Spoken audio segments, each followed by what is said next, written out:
Breaking చూస్తున్నాం. Political development. ఏపీలో వైసీపీకి మరో షాక్ తగలనుంది. ఆ పార్టీని వీడే వారిలో తాజాగా ఉప్పులేటి కల్పన కూడా చేరారు.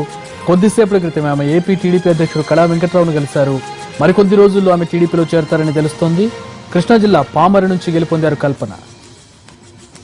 ఇదే అంశంపై పూర్తి వివరాలు మా ప్రతినిధి అల్లూరు రమేష్ అడిగి తెలుసుకుందాం. Ramesh, good afternoon. రమేష్, ఉప్పులేటి కల్పన ఎప్పుడు జాయిన్ అవుతున్నారు? కళా వెంకట్రావును కలిసినట్టుగా తెలుస్తోంది. ఎప్పుడు జాయిన్ అవబోతున్నారు టీడీపీలో?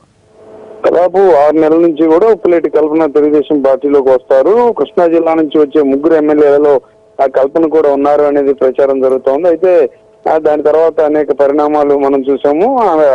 ఆ జాయినింగ్ వాయిదా పడుతూ వచ్చింది. అయితే రీసెంట్ గా ఒక 2-3 రోజుల నుంచి దీనికి సంబంధించిన చర్చ ఎక్కువగా వినిపిస్తా ఉంది. ఇందులో భాగంగా ఈ రోజు ఉదయం కళా వెంకట్రావు పార్టీ రాష్ట్ర అధ్యక్షుడితో ఉప్పులేటి కల్పన ప్రత్యేకంగా భేటీ అయ్యారు. జాయినింగ్ కు సంబంధించినటువంటి అంశాలు, పార్టీలోకి వచ్చిన తర్వాత ఉండేటటువంటి ప్రాధాన్యం వంటి అంశాలపై కళా వెంకట్రావుతో చర్చించినట్లుగా తెలుస్తా ఉంది. ఈ భేటీ తర్వాత అంటే కళా వెంకట్రావుతో ఆ భేటీ తర్వాత ఒక నిర్ణయానికి వచ్చారు. 1-2 రోజుల్లో ఆమె ముఖ్యమంత్రితో నేరుగా భేటీ కాబోతున్నారు. ఆ ముఖ్యమంత్రి సమక్షంలో ఆ పార్టీలో చేరబోతున్నారు.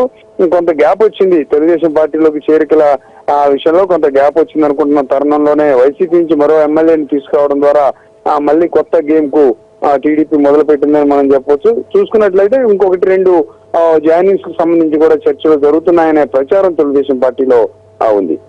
Right, thanks for the updates Ramesh.